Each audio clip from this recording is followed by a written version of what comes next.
Greater Noida के देवाला गांव में हुई 2 साल की मासूम मानसी की हत्या के आरोपी राघवेंद्र को सूरजपुर थाना पुलिस ने गाजियाबाद रेलवे स्टेशन से उस समय गिरफ्तार किया जब आरोपी भागने की फिराक में था। पुलिस के अनुसार आरोपी ने फिरौती के लिए मानसी का अपहरण किया था, लेकिन पकड़े जाने के डर से उसकी हत्या कर दी थी। शव को ठिकाने लगाने के इरादे से पिट्ठू बैग में रखकर दरवाजे के पीछे खूंटी पर टांग दिया था, लेकिन वह शव ठिकाने नहीं लगा पाया था और न ही फिरौती मान पाया। पुलिस की गिरफ्त में राघवेंद्र आखिरकार आ ही गया। आरोपी घटना को अंजाम देने के बाद गायब हो गया था। पुलिस ने उसे उस समय गिरफ्तार किया जब वह गाजियाबाद रेलवे स्टेशन से फरार होने की फिराक में था। एडिशनल डीसीपी राजीव दीक्षित ने बताया कि राघवेंद्र से की गई पूछताछ उसने बताया कि उसकी नौकरी 5 अप्रैल को छूट गई थी, उसे पैसे की जरूरत थी। जब उसने राघवेंद्र की पत्नी मंजू को यह कहते सुना कि उसके पति शिव कुमार के खाते में 10 से 12 लाख रुपए हैं, उसने मानसी अपहरण की योजना बना ली और पूरे परिवार को गांव छोड़कर वापस आया और 7 अप्रैल को मानसी को अगवा कर लिया। एडिशनल डीसीपी ने बताया कि राघवेंद्र शिव कुमार से फिरौती मांगने वाला था कि इस दौरान बच्चे के गायब होने की खबर फैल गई और बच्ची का परिवार और पुलिस उसकी तलाश में जुट गई, जिससे वह घबरा गया और उसने शाल से बच्ची का गला घोंटकर हत्या कर दी। शव को एक बैग में रख दिया, लेकिन वह शव को ठिकाने नहीं लगा पाया, न ही फिरौती की मांग कर पाया। लेकिन वह लगातार शिव कुमार के परिवार के साथ मिलकर बच्ची को तलाशने का नाटक करता रहा और पुलिस की कार्रवाई की जानकारी हासिल करता रहा। इस बीच जब राघवेंद्र के कमरे से बदबू आने लगी तो लोगों ने इसके बारे में पूछा तो उसने कहा कि कमरे में कोई चूहा मर गया होगा। इसके बाद अपना भेद खुलता देख राघवेंद्र वहां से भाग गया। आरोपी ने बताया कि किसी को शक न हो कि इसलिए उसने शव को पिट्ठू बैग में रखा था। इरादा शव को जंगल या नदी में ठिकाने लगाने का था। हालांकि पुलिस ने आरोपी को गिरफ्तार कर जेल भेज दिया है।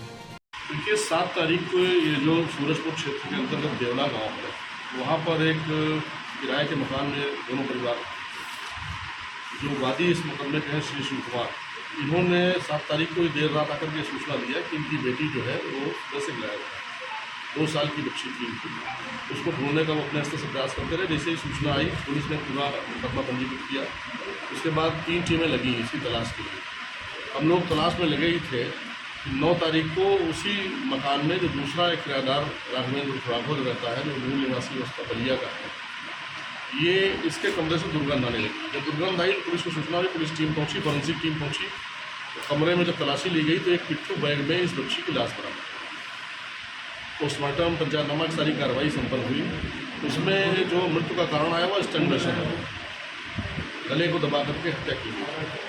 हमारी टीमें तुरंत लग गई और हम लोग इसको गाजियाबाद से गिरफ्तार कर पाने में असफल रहे। जब पूछताछ इससे हुई है तो इसने इसका मोटिव ये बताया है कि इसके मन में ये आ गया था कि हम इस लड़की को लेकर के अपहरण करने के दिखा करके पैसा वसूली इनसे कर सकते हैं। कुछ इनके पास जो कहीं मकान बनवा रहे थे या कुछ इनके आर्थिक लेन देन की कुछ जानकारी इसको नज़दीकी वजह से हो गई थी कि इनके पास पैसा है और वो इतना दे सकते हैं। क्योंकि पुलिस टीम लगी हुई थी लगातार, इसलिए अपने मंसूबे में सफल नहीं हो पाया, गिरफ्तारी हो गई। हमने इससे भी पूछा कि तुमको ये करना था तो तुमने उसकी हत्या क्यों की? उसने कहा मैं डर गया था कि कहीं भेद न भूल जाए, इसलिए हत्या कर दिया था। मैं इनसे पैसा वसूलता और अगर बात होती तो मैं वही बच्ची इनको लौटा देता। मतलब इस तरीके का इसका इरादा था। लेकिन चूँकि टीमें लगी हुई थी तत्परता से और हमारे लिए भी एक चुनौती था। 2 साल की बच्ची एक मानवता दृष्टिकोण से जुड़ी मिशंस तो वो एक संयोग रहा कि हम लोग मेहनत सफल हुई और समय पर गिरफ्तारी हो गई, जिसकी वजह से इसका वो दूसरा मनसूबा सफल नहीं हुआ। ये जो पकड़ा गया है ये उसी मकान में किराए पर रहता था। मकान जो है श्री चरण सिंह है, उनका पद है। ये दोनों लोग वहाँ पर किराएदार की हैसियत से। जो पीड़ित पक्ष है शिव कुमार जी जिनकी बच्ची की हत्या हुई है वो मूर्ता चंदौली जिले करने वाले हैं और ये अभियुक्त जो है ये मूर्ता बलिया जिले का। हत्या करने के बाद ये कहाँ गया था? ये कहाँ गया था ये तो कई जगह घूमता रहा वहाँ से, लेकिन ये पकड़ा गया गाजियाबाद से।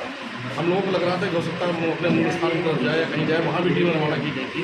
एक आध जो और संकेत मिले थे कि वहाँ जा सकता है रिश्तेदारी, वहाँ भी टीम रवाना की गई थी। लेकिन हम जो भी हमारा सर्विलांस सिस्टम था उसके आधार पर गाजियाबाद से